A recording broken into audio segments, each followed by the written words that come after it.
लेकर आए रात के लगभग 12 बजे। आप में से किसी ने रात के 12 बजे किसी को प्लान दिखाया? वो रात को 12 बजे लेकर आए, इतने एक्साइटेड थे कि उनसे कंट्रोल ही नहीं हुआ। अच्छा, कई लोगों ने दिखाया है, वेरी गुड। कंट्रोल ही नहीं हुआ, 12 बजे रात को लेकर आए, मुझे उठाया और मुझे कहा सचिन एक जोरदार मामला आया है। तो मैंने कहा क्या हो गया? इतने ज्यादा एक्साइटेड थे। मैंने कहा सर क्या हो गया? तो उन्होंने 3 जोड़ी कपड़े निकालकर मेरे सामने रख दिए। उस जमाने में 3 जोड़ी कपड़ों से ज्वाइनिंग होती थी। अब आजकल तो वो ज्वाइनिंग फ्री हो गई है, प्रोडक्ट आप कुछ भी ले सकते हैं, बट उस समय 3 जोड़ी कपड़ों से होती थी। वो 3 जोड़ी कपड़े मेरे पास आने से पहले कई लोगों के हाथों से गुजर चुके थे और उसको कई लोग छू छू कर देख चुके थे और वो सारे कपड़े गंदे से हो गए थे। तो वो गंदे से 3 जोड़ी कपड़े उन्होंने निकाल के रख दिए, बोले ये कपड़े जिंदगी बदल सकते हैं। तो मैंने कहा सर ये देखकर लगता तो नहीं है, क्या मामला है? तो उन्होंने कहा नहीं बहुत जोरदार बिजनेस है, खाली 2 लोगों को जोड़ना है, खूब पैसे आते हैं। प्लान तो पता नहीं था क्योंकि उसी समय तुरंत देख कर आए थे। तो उन्होंने कहा 2 लोगों को जोड़ना पड़ता है, खूब पैसे आते हैं, ये कपड़े 2 लोगों को बेचना पड़ता है। तो मैंने कई सारी नेटवर्क की स्कीमों के बारे में सुन रखा था, तो मुझे तुरंत समझ में आ गया कि सर किसी स्कीम में फंस गए हैं और मुझे फंसाने के लिए मेरे पास आए हैं। तो मैंने सर को बोला कि सर देखिए ऐसी कंपनियां रोज आती है, इन कंपनियों में होता कुछ नहीं है। तो उन्होंने कहा नहीं इस बार ये अलग है और इसमें खूब पैसे आएंगे। तो मैंने उनको कहा कि सर मुझे नहीं लगता कि ये कंपनी चलेगी, मुझे भी नहीं करना चाहिए और मेरी बात मानिए तो आप भी मत कीजिए। तो वो बड़ा एक्साइटमेंट लेकर आए थे, जो जोश का उनका गुब्बारा था, मैंने एक पिन मार के पूरी हवा निकाल दी। आपने भी कईयों को पिन मारी होगी, मेरी तरफ यूं क्यों घूर रहे हैं आप? आपने भी कईयों को मारी होगी।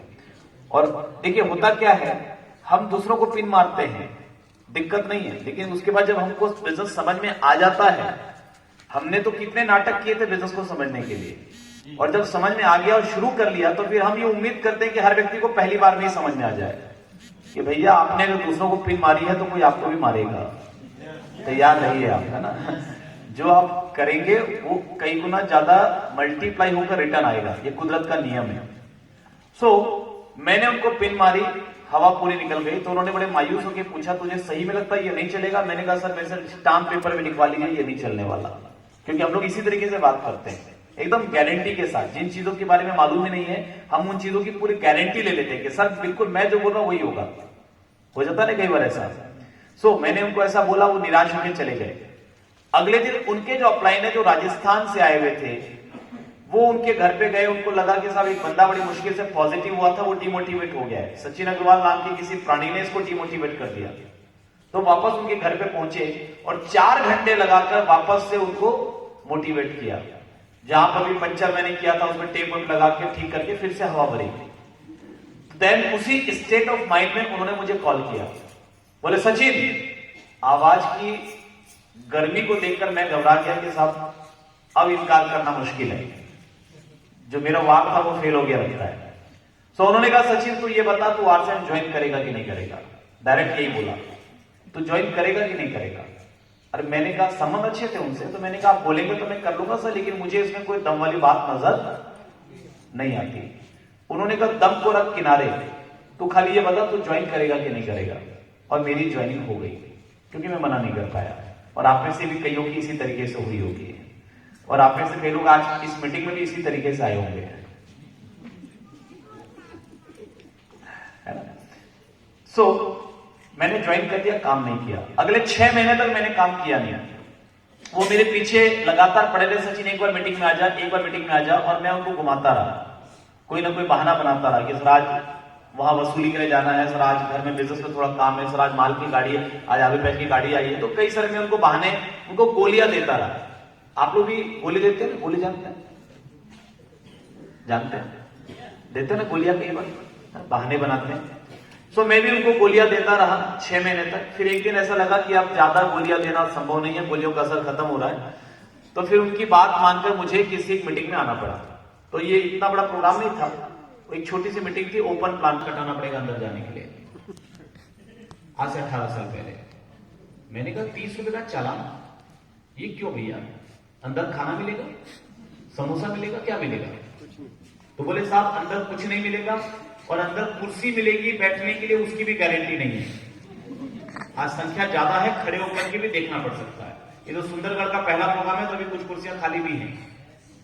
और मैं जिस तरीके से आप लोगों के अंदर का जोश देख रहा हूं, मुझे लगता है कि आने वाले कुछ महीनों के अंदर में सुंदरगढ़ में कोई ऐसा ऑडिटोरियम नहीं होगा जो कि आर्ट्स एंड बिजनेस के सेमिनार को एक सेशन में जहां पर किया जा सके। जिस तरीके से पिछले 1 से 1.5 साल के अंदर में आप लोगों ने ग्रोथ दर्ज की है इस बिजनेस में, सुंदरगढ़ में और आसपास के इलाकों में, तो मुझे समझ में आ रहा है कि आप लोगों की ग्रोथ बहुत तेज है, बहुत तेजी से आप लोग आगे बढ़ रहे हैं, और इस चीज में मैं आपको जरूर बधाई देना चाहता हूं साहब। तो मैं जब वहां पहुंचा तो 30 रुपए का चालान कटाने का मामला आया, तो मैंने ऑब्जेक्शन किया। मैंने कहा साहब, पहली बात तो ये कि ये मीटिंग ये फ्री में होनी चाहिए। भाई कंपनी को हम बिजनेस दे रहे हैं, अगर मुझे अच्छा लगा, समझ में आ गया, मैं ज्वाइन कर लूंगा, प्रोडक्ट खरीदूंगा, कंपनी का फायदा होगा। तो क्या इतनी बड़ी कंपनी, आप बोलते हो बहुत बड़ी कंपनी है, तो इतनी बड़ी कंपनी एक मीटिंग फ्री में नहीं कर सकती? अच्छा, मैंने कुछ गलत बोला? नहीं। मेरा ऑब्जेक्शन बिल्कुल ठीक था, राइट?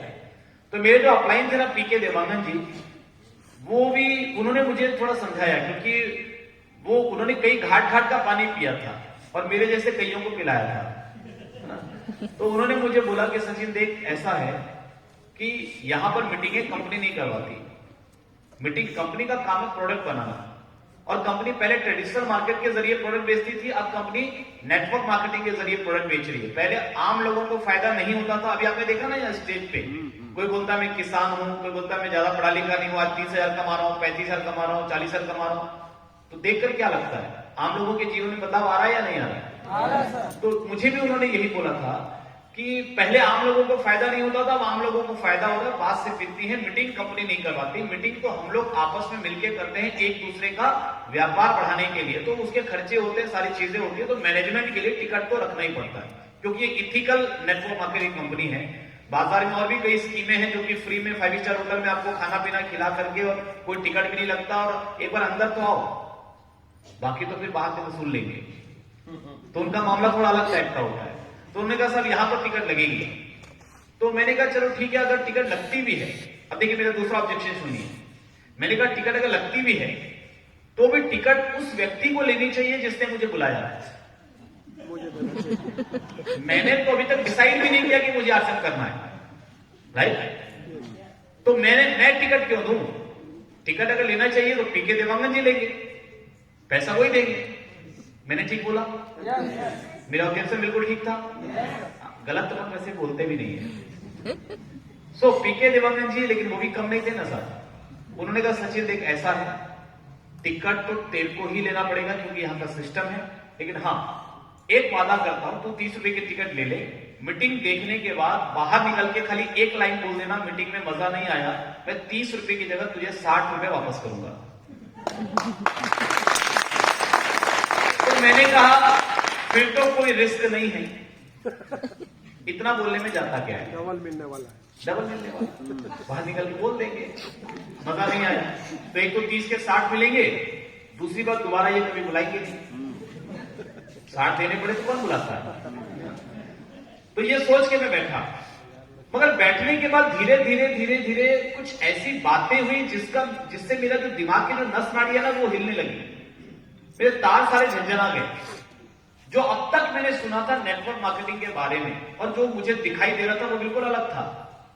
तो मैं बिल्कुल कंफ्यूज हो गया, मैंने कहा ये तो चीज ही अलग लग रही है। जब मैं बाहर निकला तो मेरे अपलाइन में मेरा इंतजार कर रहे थे ये पूछने के लिए कि कैसा लगा। क्या बात अनुभवी है। सो उन्होंने पूछा कैसा लगा, मुझे क्या बोलना था? क्या बोलना था? अच्छा नहीं लगा। लेकिन मैं इतना कंफ्यूज हो गया था, मुझे मालूम ही नहीं पड़ा कि मैंने क्या बोला। मेरे मुंह से गलती से निकल गया अच्छा लगा। उनके 30 बज गए, 30 से 60 बज गए। लेकिन उस दिन के बाद से मैंने इस सिस्टम को स्टडी करना शुरू किया। मैंने कई किताबें पढ़ी। मैंने किताब पढ़ी बिजनेस स्कूल, रॉबर्ट कियोसाकी की किताब है बिजनेस स्कूल। और मैं हर स्टूडेंट को और हर व्यक्ति को जो जीवन में आगे बढ़ना चाहता है उसको जरूर ये रेकमेंड करता हूं कि आप बिजनेस स्कूल किताब जरूर पढ़िए। वो किसी नेटवर्क मार्केटिंग से रिलेटेड नहीं है, बट उसमें अमीर लोग अमीर कैसे बनते हैं उसके बारे में बताया गया है। अब यहां पर मिस्त्री जी आए थे, इन्होंने कहा कि मैंने 20 साल तक मेहनत की, कड़ी मेहनत की, जीवन नहीं बदला। और कड़ी मेहनत करके कभी जीवन बदलता भी नहीं है, क्योंकि संपत्ति श्रम से पैदा नहीं की जा सकती। अगर संपत्ति श्रम से पैदा होती तो बाहर मजदूरी करने वाला व्यक्ति करोड़पति होता। तो संपत्ति पैदा होती है तकनीक से, वो तकनीक समझनी जरूरी है। तो बिजनेस स्कूल किताब में मुझे तकनीक के बारे में मालूम पड़ा कि अमीर लोगों के काम करने का तरीका बिल्कुल अलग होता है, तरीका ही अलग होता है। फिर मैंने किताब पढ़ी the parable of the pipeline, Burke Hedges की किताब है। फिर मैंने किताब पढ़ी you incorporated, again Burke Hedges की किताब है। कुछ किताबों का अध्ययन करने के बाद मुझे एक बात समझ में आ गई कि नेटवर्क मार्केटिंग आने वाले कल का व्यापार है, और आने वाले कल में सबसे ज्यादा कोई कारोबार चलेगा। ये 18 साल पहले की मैं बात कर रहा हूं कि उन किताबों का अध्ययन करने के बाद मुझे समझ में आ गया कि आने वाले वक्त में कोई व्यापार 2 प्रकार की चीजें चल रही है। एक चल रही है प्योर स्कीम, जिसका नाम रख दिया नेटवर्क मार्केटिंग, लेकिन वो कहीं भी गवर्नमेंट की गाइडलाइन के अंतर्गत नहीं है, कहीं भी वो सरकार के नियम कानून को फॉलो नहीं कर रही। उसमें मनी रोटेशन होता है, प्रोडक्ट उसमें नाम मात्र के लिए होते हैं, मनी रोटेशन होता है, और उनमें जो व्यक्ति पहले आता है वो हमेशा फायदे में होता है, और बाद वाला हमेशा नुकसान में होता है। जो पहले आ गया फायदे में, बाद वाला नुकसान में। लेकिन एक होती है real direct selling companies, real direct selling business, जिसमें पहले और बाद से मतलब नहीं है। जो व्यक्ति काम करेगा वो फायदे में होगा, जो काम नहीं करेगा वो भी नुकसान में होना नहीं चाहिए, तभी वो डायरेक्ट सेलिंग है। यानी नुकसान का चांस नहीं होगा, फायदा उसको होगा जो काम करेगा। फायदा तो देखिए बिना मेहनत के फायदा नहीं मिलेगा, लेकिन नुकसान का चांस नहीं है, क्योंकि वो भी अपने घर का प्रोडक्ट खरीद करके अच्छे प्रोडक्ट कम कीमत में लेकर प्रोडक्ट के जरिए फायदा ले सकता है। पैसों के रूप में बहुत ज्यादा न भी कमा पाएगा, लेकिन उसको अच्छे प्रोडक्ट कम दाम में मिल जाएंगे, तो एक हिसाब से फायदा ही है, नुकसान उसका भी नहीं है। लेकिन वो व्यक्ति जो मेहनत करेगा वो कई गुना ज्यादा पैसा कमा सकता है। ये होता है रियल डायरेक्ट सेलिंग बिजनेस। तो जब ये बात मुझे क्लियर हुई और ये बात मुझे समझ में आ गई, तो फिर मैंने आर्सन बिजनेस को चेक किया कि क्या ये रियल डायरेक्ट सेलिंग बिजनेस है या ये भी कोई पिरामिड स्कीम है। तो मैं भीलवाड़ा गया, कुछ लोग भीलवाड़ा गए, राजस्थान गए देखने के लिए कंपनी को। तो कंपनी उस समय बहुत बड़ी नहीं थी। अभी अगर आप में से कुछ लोग गए होंगे भीलवाड़ा, कोई अभी हाल फिलहाल में गया है? सॉरी, कोई हाल फिलहाल में गया भीलवाड़ा? ओके, 2-3 लोग गए हैं। तो मैं आपको रिकमेंड करूंगा कि जरूर से आप एक बार जाइए भीलवाड़ा, देखने के लिए कि कंपनी का जो कॉर्पोरेट ऑफिस है वो कैसा है। और इवन 15 तारीख को तो हम लोगों ने अपने टीम का एक प्रोग्राम रखा भी है, तो आप भी अपने अपलाइन से बात करके जब भी आपको लगे तो एक प्रोग्राम आप भीलवाड़ा का जरूर से बनाइए, जरूर देख कर आइए कि कैसी कंपनी है, कितनी बड़ी कंपनी है, कितना बड़ा ऑफिस है। मैं आपको ये बताना चाहता हूं कि आज नेटवर्क मार्केटिंग का हिंदुस्तान में किसी भी कंपनी का सबसे बड़ा कॉर्पोरेट ऑफिस आर्सन बिजनेस का भीलवाड़ा में स्थित है। लेकिन उस वक्त जब हम लोग देखने के लिए गए तब ऐसा कुछ भी नहीं था, केवल एक कपड़े की मिल थी, 2 कमरे का ऑफिस था, क्योंकि शुरुआत हुई थी, जस्ट एक शुरुआत हुई थी। टीसी जी के मन में एक विचार आया कि क्यों ना कुछ ऐसा किया जाए जिससे आम आदमी के जीवन में परिवर्तन आ सके। तो उन्होंने एक शुरुआत की, और शुरुआत तो हमेशा छोटे से ही होती है। तो उसको देखकर हम लोग बहुत ज्यादा प्रभावित नहीं हुए, इंप्रेस नहीं हुए। लेकिन वो सब देखने के बाद टीसी जी से मिलने का मौका मिला, जो इस बिजनेस के प्रणेता है, बिजनेस के जनक हैं। उनके साथ जब आधा घंटे में बैठे, कुछ चर्चा की, भविष्य की कुछ उनकी सोच को हमने देखा, तो एक बात हमको क्लियर हो गई कि ये व्यक्ति अगर हमारे साथ है तो दुनिया की कोई भी ताकत हमारे सपनों को पूरा होने से रोक नहीं सकती है। क्योंकि कंपनी प्रोडक्ट से नहीं चलती, कंपनी प्लान से नहीं चलती, कंपनी चलती है विचारों से। अगर आपकी सोच में, अगर आपके विचारों में मजबूती है तो आप जीवन में बहुत तरक्की करने वाले हैं। तो बाकी तो प्रोडक्ट तो सबने सफलता को हासिल आखिर कैसे किया, चैलेंजेस आए तो उसको पार कैसे किया, मुश्किलें आई तो उसका सामना कैसे किया, और कैसे वो कामयाब हुआ, उसके लिए उसने किस तरीके से मेहनत की, किस तरीके से काम किया। एक तरीका तो ये होता है सीखने का, राइट? यानी किसी मेंटोर की, किसी जानकार व्यक्ति की जिसने कामयाबी को हासिल किया, उसकी बात को आप मान लें, तो एक तरीका ये हो गया सीखने का। जैसे मान लीजिए मैंने आपको बोला कि सब ये जो दीवार है इस दीवार पे सिर पटकने से चोट लगती है क्योंकि मैंने पटक के देखा है। तो एक तरीका तो ये सीखने का कि आप मेरी बात को मान लें क्योंकि मैंने करके देखा है, और नहीं मानना चाहे तो दूसरा तरीका,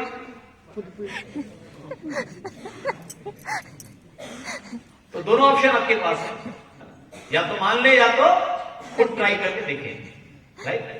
लेकिन खुद ट्राई करने में और खुद अपनी गलतियों से सीखने में, अगर कोई व्यक्ति अपनी ही गलतियों से सब कुछ सीखना चाहेगा तो ये उम्र कम पड़ जाएगी, सीखने में ही पूरी जिंदगी निकल जाएगी, है ना। कुछ कर तो हम पाएंगे नहीं। तो जीवन में बहुत कुछ हमको दूसरों की गलतियों से सीखना पड़ता है, राइट। जैसे किसी ने आपको बताया कि शराब में बहुत नशा होता है, शराब पीने से जीवन खराब हो जाता है, तो आप उसकी बात मान सकते हो क्योंकि आपने देखा है कि भाई कई लोगों का खराब हुआ। और नहीं मानोगे, आप ये सोचोगे कि मैं पी के देखता हूं, तो फिर खराब होने के बाद फिर क्या देखोगे, राइट। तो कई बार दूसरों की गलतियों से बहुत कुछ हमको सीखना पड़ता है। तो हम वापस आकर के इतना जोश, इतना एक्साइटमेंट था कि साहब मैंने अगले 3 महीने के अंदर में लगभग आई थिंक 90 ज्वाइनिंग्स करवाई।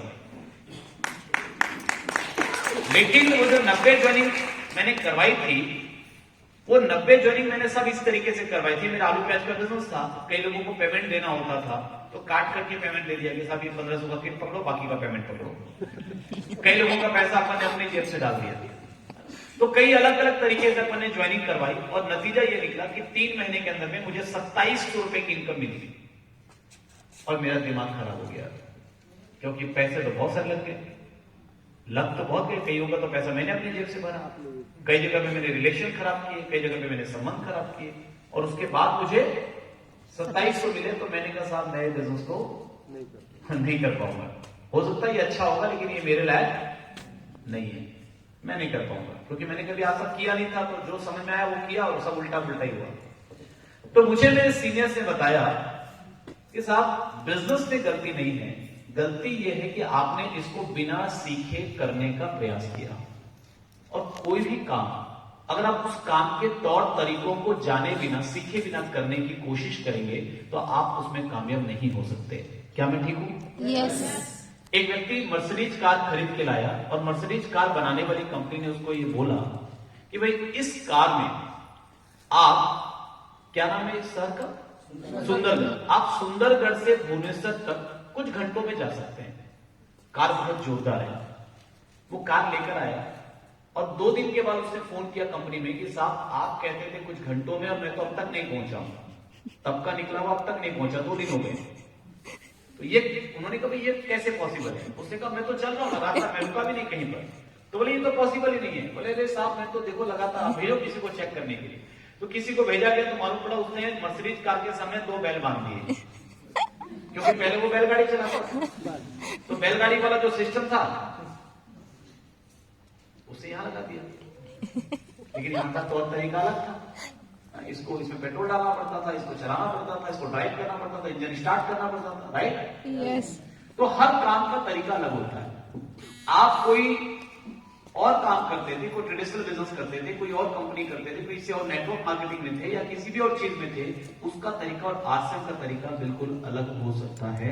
आपको इसके तरीके सीखने पड़ेंगे अगर कम समय में बड़ी कामयाबी लेना चाहते हैं तो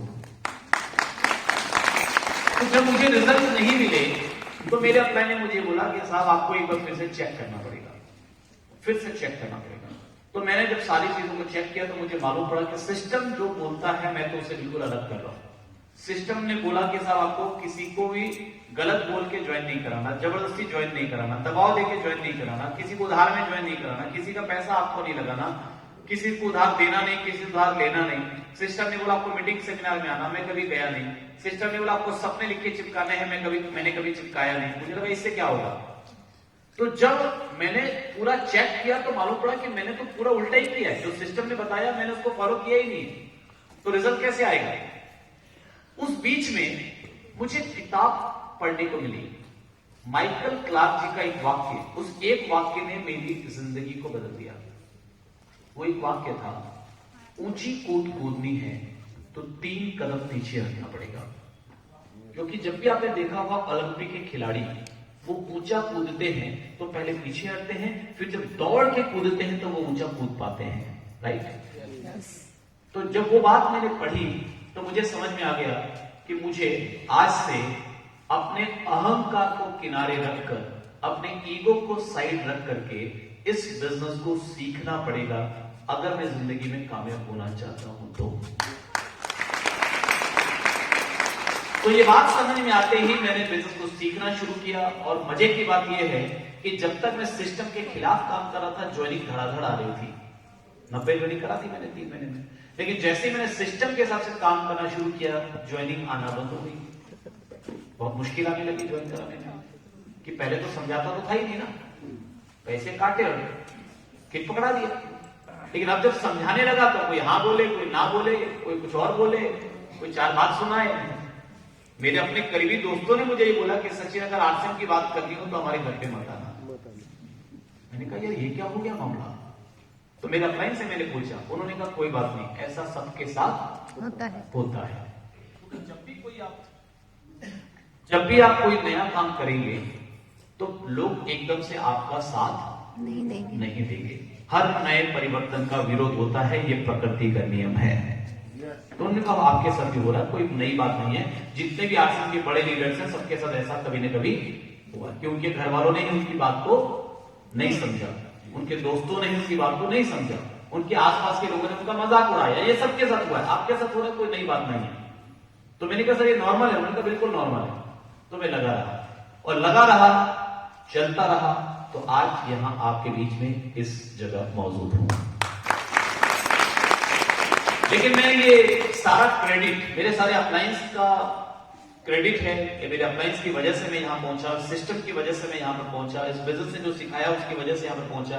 लेकिन मैं कहता हूं कि सबसे बड़ा क्रेडिट उस एक मीटिंग का है जिस मीटिंग को मैंने पहली बार अटेंड किया और जिसकी वजह से मेरे दिमाग में हलचल पैदा हुई। उस हलचल ने मुझे यहां तक पहुंचाया है। वो 30 रुपए की टिकट जो मैंने कटाई थी, वो 30 रुपए की टिकट आज लाखों गुना होकर मेरे पास वापस आ चुकी है। उसका रिटर्न कई लाख गुना मुझे वापस मिल चुका है। और मैं आपको भी यही कहना चाहता हूं कि जो 100 रुपए की टिकट आपने कटाई है, उसका रिटर्न भी आपको लाखों गुना होकर आपके जीवन में वापस मिलने वाला है। और ये जरूरी है, because there is no free lunch. दुनिया में मुफ्त कुछ भी नहीं मिलता, जो मुफ्त मिलता है उसकी कोई कीमत नहीं होती। तो दोस्त एक बार रेस्टोरेंट पे गए खाना खाने के लिए, तो उन्होंने देखा रेस्टोरेंट के 2 दरवाजे हैं। एक दरवाजे में लिखा था नगद, एक में लिखा था उधार। कहां जाना चाहिए? हेलो, कहां जाना चाहिए? ऑफ कोर्स उधार। ऑप्शन है तो फिर क्यों ना यूज करें। तो उधार में अंदर गए। जब अंदर गए तो देखा फिर 2 दरवाजे, एक में लिखा था इंडियन, एक में लिखा था चाइनीज। उन्होंने कहा इंडियन तो रोटी खाते हैं, थोड़ा चाइनीज खा के देखते हैं। अंदर गए तो फिर 2 दरवाजे थे, एक में लिखा था देसी घी का, एक में लिखा था डालडे का। तो उन्होंने सोचा डालडे का तो कभी भी खा सकते हैं, अच्छा फ्री में मिल रहा है देसी घी, तो चलो देसी घी खा के देखते हैं। और जैसे ही अंदर गए तो पता चला रेस्टोरेंट से बाहर। वो लोग बड़े आक्रोश में आ गए, बोले क्या मामला है। तो गए वापस, फिर से गेट से निकल के मैनेजर के पास फिर से आए, बोले कि सर क्या लगा रखा है मामला। तो उन्होंने कहा कि बेटा देसी घी का खाना चाहते हो?